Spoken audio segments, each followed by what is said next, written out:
Yeah, I think that's an excellent question, and one that we still don't have an answer to. I think this is one of the big areas for future research.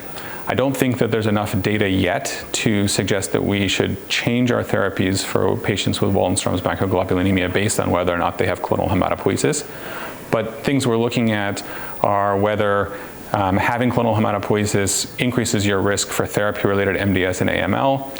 And in those cases, maybe a drug like bendamustine that has DNA damaging attributes might be worse in those cases because it might also increase that risk of MDS and AML. I don't think we have enough data to support making that clinical change right now, but in the future we may be able to sort of select our therapies, maybe select a targeted therapy for somebody that has clonal hematopoiesis versus chemotherapy. But I think we need more data before we can actually make those decisions.